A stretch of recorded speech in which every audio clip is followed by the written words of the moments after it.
भोला बाबा की लड़की हरी चूड़ी क्यों पहनती है? गांव के किनारे एक छोटा सा शिव मंदिर था। मंदिर के पुजारी को सभी लोग प्यार से भोला बाबा कहते थे। वे सरल स्वभाव के, दयालु और सभी की सहायता करने वाले व्यक्ति थे। उनकी एक बेटी थी जिसका नाम गौरी था। गौरी अपनी सादगी, मधुर व्यवहार और मुस्कान के लिए पूरे गांव में जानी जाती थी। उसकी एक विशेष पहचान थी। वो हमेशा अपने हाथों में हरी चूड़ियां पहनती थी।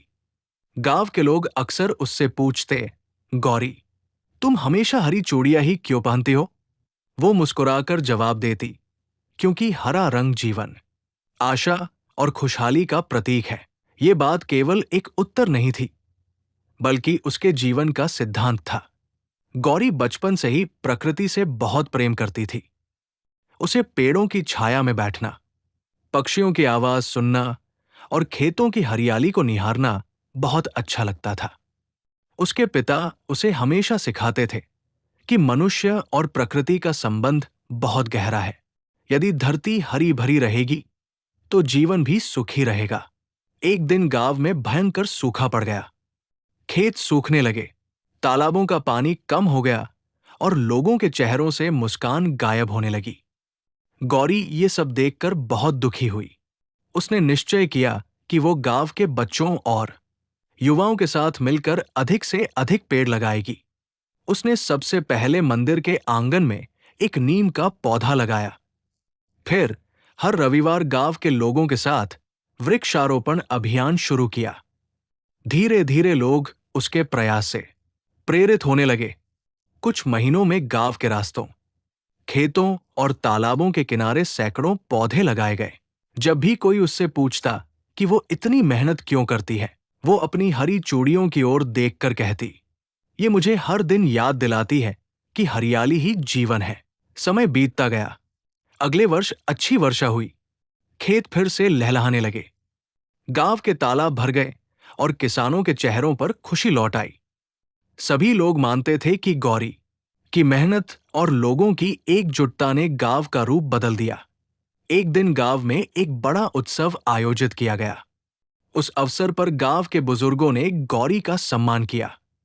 उन्होंने कहा, तुम्हारी हरी चूड़ियां केवल आभूषण नहीं है, ये आशा, मेहनत और प्रकृति के प्रति प्रेम का संदेश देती है। गौरी ने विनम्रता से उत्तर दिया, यदि मेरी चूड़ियां किसी एक व्यक्ति को भी पेड़ लगाने, प्रकृति की रक्षा करने और दूसरों की मदद करने की प्रेरणा देती है, तो यही मेरे लिए सबसे बड़ा सम्मान है। उस दिन से गांव की कई लड़कियां भी हरी चूड़ियां पहनने लगी। उनके लिए ये केवल सजने स्वरने की चीज नहीं रही, बल्कि पर्यावरण संरक्षण और सकारात्मक सोच का प्रतीक बन गई। भोला बाबा अपनी बेटी को देखकर गर्व महसूस करते थे।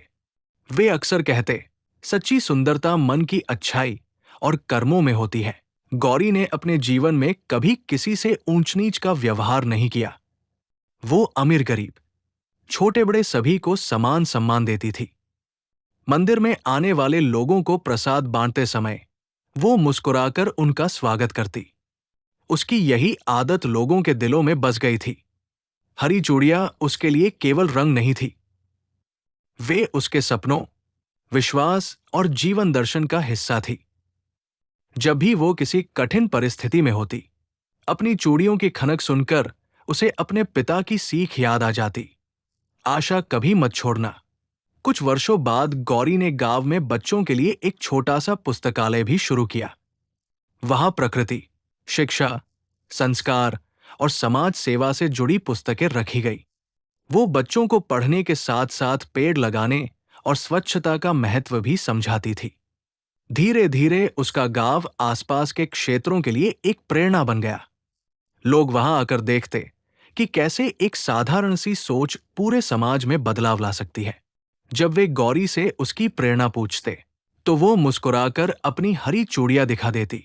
उसकी चूड़ियों की खनक मानो ये संदेश देती थी कि जीवन में आशा, प्रेम, सेवा और प्रकृति के प्रति सम्मान हमेशा बना रहना चाहिए। यही भाव इंसान को